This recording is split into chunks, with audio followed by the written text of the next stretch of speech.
तीन ठग और राजमहल का सोने का पाया बहुत पुराने समय की बात है, जब धरती पर राजा महाराजाओं का राज था। जब शाम को सूर्य डूबता तो महलों की दीवारें भी सोने की तरह दमक उठती थीं, और जब दीपक जलते तो लगता जैसे सितारे धरती पर उतर आए हों। उसी युग में तीन ठगों का नाम दूर दूर तक प्रसिद्ध था। एक था भोलाराम, जो चालाकी में बेजोड़ था। दूसरा था नंदू, जिसकी जुबान पर ऐसा जादू था कि वह पत्थर को भी बोलने पर मजबूर कर दे। और तीसरा था किशनवा, जिसके हाथों की सफाई ऐसी थी कि आंख खुली रहे और चीज गायब हो जाइए।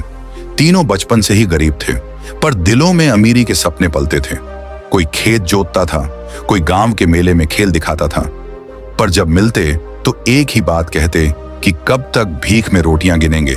अब ऐसा कुछ करना होगा कि दुनिया याद रखे। एक दिन तीनों ने नदी किनारे बैठकर अपने भविष्य की योजना बनाई। भोलाराम ने कहा, सुना है महाराज विक्रमदेव के राजमहल में एक ऐसी खटिया है जो पूरी सोने की बनी है और उसके पाए हीरे मोती से जड़े हैं। कहते हैं जो उस खटिया पर सोए वह देवताओं के सपने देखता है। नंदू बोला, अगर वो खटिया हमारी होती तो हम भी देवता बन जाते। किशनवा हंसा और बोला, चलो फिर देवता बनने की राह पर चलते हैं। तीनों ने वहीं तय कर लिया। अब की बार निशाना कोई सेठ या व्यापारी नहीं, बल्कि स्वयं राजा का खजाना होगा। राजमहल विक्रमपुर नगर के बीचों बीच स्थित था। चारों ओर ऊंची दीवारें और चौकियों पर मशाल लिए पहरेदार दिन रात डटे रहते थे। राजा विक्रमदेव का वैभव अतुलनीय था। महल की छतें चांदी की थीं, फर्श संगमरमर का और दीवारों पर सोने की पत्तियां चिपकी थीं। जब सूर्य की किरणें गिरती तो पूरा महल ऐसा चमकता जैसे किसी देवलोक का महल हो। पर ठगों के लिए यही चमक चुनौती थी। भोलाराम ने कहा, ऐसा नहीं कि हम भीतर नहीं जा सकते, बस रास्ता चाहिए। नंदू ने जवाब दिया, रास्ता तो हमेशा होता है, बस नजर चाहिए। किशनवा बोला, नजर ही नहीं, नीयत भी चाहिए। तीनों ने योजना बनाई। नंदू बनेगा महल का रसोइया, भोलाराम बनेगा वैद्य और किशनवा किसी कलाकार का रूप धर लेगा जो महल के उत्सव में ढोलक बजाने आएगा। किस्मत ने उनका साथ दिया। उस वर्ष राजकुमारी वैदेही का जन्मोत्सव था। चारों ओर उत्सव का माहौल था। नगर के बाहर तक सजावट की गई थी। महल के द्वार पर भीड़ लगी थी। हर कलाकार, हर रसोइया, हर वैद्य को महल में प्रवेश मिल रहा था। तीनों ठग भीड़ में शामिल हो गए। नंदू ने रसोई में जगह पाली। भोलाराम पहरेदारों की नाड़ी देखकर औषधि बांटने लगा और किशनवा राजसभा में संगीतकारों के साथ जाकर ढोलक थाम ली। महल में चारों ओर गूंज रही थी। शहनाइयों की आवाज, नर्तकियां पायल की झंकार से आकाश तक झूम रही थीं। और इसी गहमागहमी के बीच तीनों ने अपनी योजना को परिपक्व किया। भोलाराम ने पहरेदारों को रात में नींद न आने की औषधि दी, जो असल में गहरी नींद सुलाने वाली जड़ी थी। नंदू ने रसोई में काम खत्म कर पीछे के दरवाजे का ताला कमजोर कर दिया और किशनवा ने ढोलक की थाप में पहरेदारों के घूमने का समय समझ लिया। रात ढली, सब शांत हो गया, बस कुछ दीपक झिलमिला रहे थे। तीसरे पहर जब चंद्रमा बादलों में छिप गया, तीनों ठग चुपके से अपने ठिकानों से निकले। भोलाराम के पास औजारों की थैली थी, नंदू के पास एक कपड़ा जिसमें पाया लपेटना था, और किशनवा ने रास्ता दिखाने के लिए छोटा दीपक हाथ में लिया। महल के पिछले हिस्से से होते हुए वे उस कमरे तक पहुंचे जहां महाराज की सोने की खटिया रखी थी। कमरे में 4 दीपक जल रहे थे और हवा में चंदन की खुशबू थी। भोलाराम की आंखें चमक उठीं। सामने वह खटिया थी जिसके पाए 4 दिशाओं के प्रतीक माने जाते थे। एक पर लाल माणिक था जो अग्नि का प्रतीक, दूसरा पन्ना जो पृथ्वी का, तीसरा नीलम जो आकाश का, और चौथा हीरा जो स्वयं सूर्य का प्रतीक था। तीनों ठग कुछ क्षण खामोश रहे, मानो उस दृश्य की पवित्रता में डूब गए हों। फिर भोलाराम बोला, जल्दी करो, वक्त कम है। किशनवा झुककर औजार लगाने लगा। नंदू ने खटिया के नीचे कपड़ा बिछा दिया ताकि आवाज न हो। पहला पाया निकला, माणिक दमक उठा। भोलाराम ने कहा, यह आग है। अब हमारे बस में दूसरा पाया, पन्ना भी खुल गया। किशनवा मुस्कुराया, ये पृथ्वी भी हमारी। अब तीसरे पाए की बारी आई। नीलम जरा पाया थोड़ा अटका हुआ था, पर आखिरकार निकल ही गया। तभी दरवाजे पर हल्की आहट हुई। तीनों जमे के जमे रह गए। कोई धीमी चाल से भीतर आ रहा था। भोलाराम ने दीपक बुझा दिया। बस खिड़की से आती चांदनी कमरे में फैल गई। कदमों की आहट रुक गई और एक मधुर आवाज आई, कौन है वहां? वह राजकुमारी वैदेही थी। तीनों ठगों के चेहरों पर पसीना छलक आया। नंदू फौरन आगे बढ़ा और झुककर बोला, देवी, हम राजवैद्य के सहायक हैं। महाराज को पीठ दर्द की शिकायत थी, इसलिए कहा गया था कि खटिया के पाए देख लिए जाएं। राजकुमारी ने कहा। रात के इस समय नंदू ने मुस्कुराकर कहा, नींद में दर्द सबसे ज्यादा सताता है, इसलिए वैद्य ने हमें भेजा। राजकुमारी ने उन पर भरोसा किया और मुस्कुराते हुए बोली, ठीक है, पर सावधानी से काम करना। फिर उसने अपने हाथ की कलाई से सोने का कंगन निकाला और खटिया पर रख दिया। कहा, यह आपके परिश्रम का प्रतिफल है। वह चली गई, पर जाते जाते दीपक जलाकर गई, जिससे कमरा उजाला हो गया। अब तीनों ठगों को जल्दी थी। चौथा पाया सबसे भारी और सबसे अनमोल था। हीरे से जड़ा हुआ किशनवा ने औजार लगाया, मगर जैसे ही पाया हिला, कमरे की दीवार में कोई यंत्र बज उठा। हल्की सी आवाज पर बाहर के पहरेदार चौकन्ने हो गए। दूर कहीं से शंख बजा, इसका मतलब था पहर बदल गया और पहरेदार गश्त बदलने वाले थे। भोलाराम बोला, जल्दी करो। नंदू खिड़की की ओर बढ़ा। किशनवा ने पूरी ताकत से पाया उखाड़ा और तीनों ने खिड़की से छलांग लगा दी।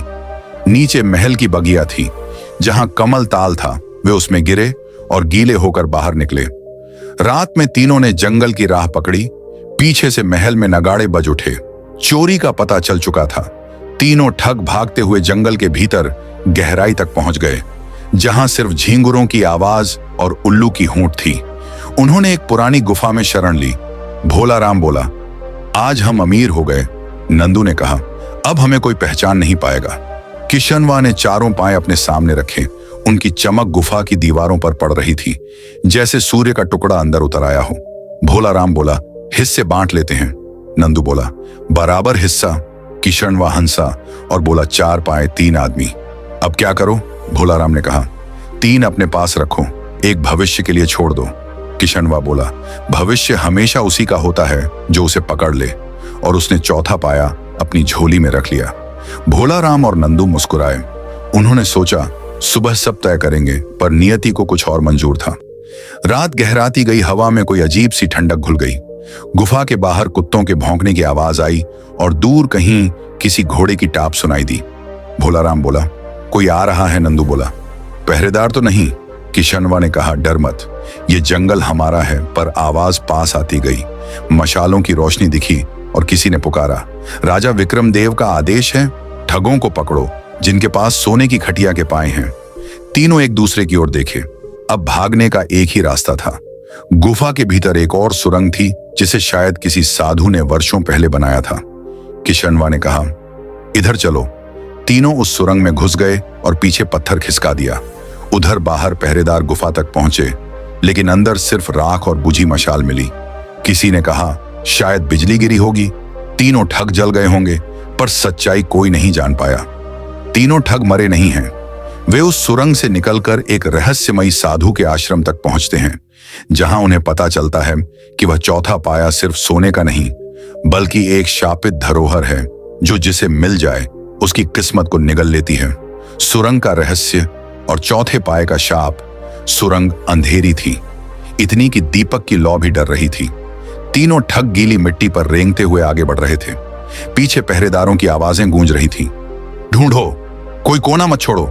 पर सुरंग जैसे उन्हें निगल रही थी। किशनवा आगे था। उसके हाथ में वही झोली थी जिसमें चौथा पाया रखा था। भोलाराम बीच में था। वह बार बार पीछे मुड़कर देख रहा था। नंदू सबसे पीछे था। वह डर के मारे मंत्र बुदबुदा रहा था, जो उसने कभी किसी साधु से सुने थे। कुछ दूर चलने के बाद हवा थोड़ी खुली।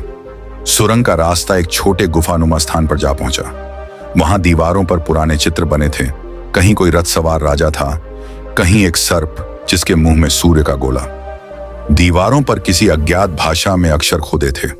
भोलाराम ने मशाल उठाई और कहा, यह कौन सी जगह है? नंदू बोला, लगता है किसी पुराने मंदिर का तहखाना होगा। किशनवा मुस्कुराया, मंदिर हो या मकबरा, हमें बस बाहर का रास्ता चाहिए। वे आगे बढ़े और सुरंग एक पत्थर के दरवाजे पर जाकर खत्म हो गई। किशनवा ने दरवाजे को धक्का दिया। वह चरमराया और धीरे धीरे खुल गया। बाहर की हवा अंदर आई तो तीनों ने राहत की सांस ली।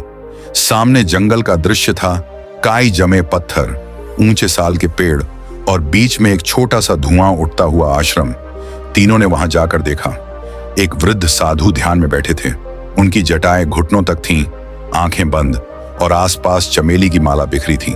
भोला राम ने आगे बढ़कर कहा, महात्मा शरण चाहिए। साधु ने आंखें खोली, उनमें अजीब सी चमक थी। वे बोले, शरण सबको मिलती है, पर कौन हो तुम जो रात के तीसरे पहर जंगल की गोद में भागे फिर रहे हो? किशनवा ने झूठी हंसी हंसी, राह भूले यात्री हैं, नगर से निकले थे। साधु ने उनकी आंखों में देखा और बोले, यात्री नहीं, ठग हो, और तुम्हारे पास कुछ ऐसा है जो तुम्हारा नहीं। तीनों सिहर उठे। भोला राम बोला, आप क्या कह रहे हैं बाबा? साधु मुस्कुराए, सोने की खटिया का चौथा पाया, वहीं तो तुम लेकर आए हो। किशनवा ने झोली कसकर पकड़ी। आपको कैसे पता? साधु बोले, क्योंकि वह पाया शापित है। वह किसी राजमहल की वस्तु नहीं, बल्कि एक प्राचीन यंत्र का भाग है जो देवताओं की नींद जगाने के लिए बनाया गया था।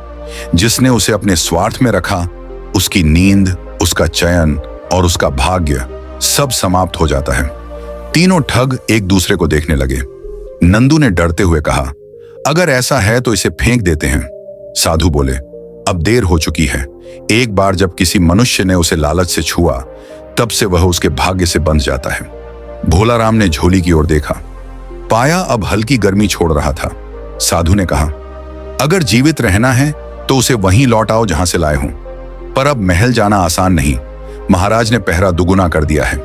किशनवा ने कहा, बाबा अगर हम उसे वापस न करें तो साधु ने शांत स्वर में कहा, तो वह पाया तुम्हारे भीतर प्रवेश करेगा और धीरे धीरे तुम तीनों एक दूसरे के शत्रु बन जाओगे। लालच का जादू सबसे पुराना विष है। किशनवा ने ठठाकर हंसा, बाबा हम ठग हैं, डर नहीं खाते। साधु ने आंखें बंद की, बोले, जो नहीं डरता वही सबसे पहले डूबता है। तीनों ने रात वहीं बिताई। साधु ने उन्हें भोजन दिया, पर चेताया कि सुबह होते ही यहां से चले जाना। रात को हवा में अजीब सी गंध थी, जैसे किसी धातु की महक। किशनवा ने झोली सिरहाने रखी, लेकिन नींद नहीं आई। वह बार बार उस पाए की ओर देखता रहा। कभी उसे लगता उसमें कोई चेहरा झलकता है, कभी लगता उसमें कोई आवाज फुसफुसा रही है। सुबह हुई तो भोला राम और नंदू उठे, पर किशनवा गायब था। सिर्फ झोली पड़ी थी, खाली। साधु ने कहा, वह अब इस जंगल में नहीं, अपनी किस्मत में चला गया। नंदू घबरा गया। कहिए बाबा, वो मरा तो नहीं? साधु बोले, नहीं मरा, पर जो उस पाए को अपने पास रखेगा वह धीरे धीरे मनुष्य से पत्थर बन जाएगा, क्योंकि सोने की चमक आंखों को नहीं, आत्मा को अंधा करती है। भोला राम और नंदू ने उस दिन साधु को प्रणाम किया और निकल पड़े। वे जंगल से बाहर निकलकर नदी किनारे पहुंचे। नदी का पानी लालिमा लिए था, मानो सूर्योदय नहीं, कोई रक्त बह रहा हो। भोला राम बोला, भाई अब क्या करें? नंदू ने कहा, किशनवा वापस आएगा, वो बिना हमारे नहीं रह सकता। भोला राम बोला, अगर वो आया भी तो पाया लेकर आएगा, और तब हमारे पीछे न सिर्फ पहरेदार बल्कि मृत्यु भी आएगी। वे दोनों वहीं रुके रहे। रात ढली और जब तीसरा पहर आया तो हवा में किसी के कदमों की आहट सुनाई दी। किशनवा लौट आया था, पर उसकी आंखें लाल थीं, शरीर पर धूल, और हाथ में वही चौथा पाया था जो अब पहले से भी ज्यादा चमक रहा था। भोला राम बोला, किशनवा तू जिंदा है? किशनवा ने धीमे स्वर में कहा, जिंदा हूं, पर अब मैं वही नहीं जो था। मैंने उस पाए को नदी के पार एक गुफा में रखा, पर जब दूर गया तो वो मेरे पीछे पीछे आ गया, जैसे वो मुझे छोड़ना नहीं चाहता। नंदू कांप उठा, ये कैसे हो सकता है? किशनवा बोला, बाबा सही कह रहे थे, ये पाया किसी मनुष्य का नहीं। कल रात मैंने देखा, मेरे सपनों में वही खटिया थी। महाराज उस पर सो रहे थे और मैं उनके सिरहाने खड़ा था। उन्होंने आंखें खोली और बोले, जिसने पाया छुआ वो अब राजा का सेवक नहीं, शाप का रक्षक है। भोला राम ने घबराकर कहा, हमें इसे नष्ट कर देना चाहिए। किशनवा हंस पड़ा, सोने को कौन नष्ट कर सकता है? भोला राम इतना कहकर उसने पाया जमीन पर रख दिया। उसकी चमक अचानक तेज हो गई। पेड़ों की पत्तियां कांपने लगीं, हवा में गर्मी फैल गई। तीनों पीछे हटे और तभी दूर पहरेदारों के नगाड़े सुनाई दिए। राजादेश, चोरों को जिंदा या मुर्दा पकड़ो। भोला राम बोला, भागो। तीनों दौड़े, पर पाया जमीन पर ही रह गया। जब वे दूर पहुंचे तो पीछे मुड़कर देखा, पाया वहीं पड़ा था और उसकी चमक में अब किसी मनुष्य की आकृति दिखाई दे रही थी। वह आकृति धीरे धीरे किशनवा जैसी लगने लगी। साधु की आवाज जैसे हवा में गूंज उठी, जो अपने लालच से भागेगा उसका लालच ही उसका पीछा करेगा। आगे देखने के लिए कमेंट में दूसरा भाग लिखें।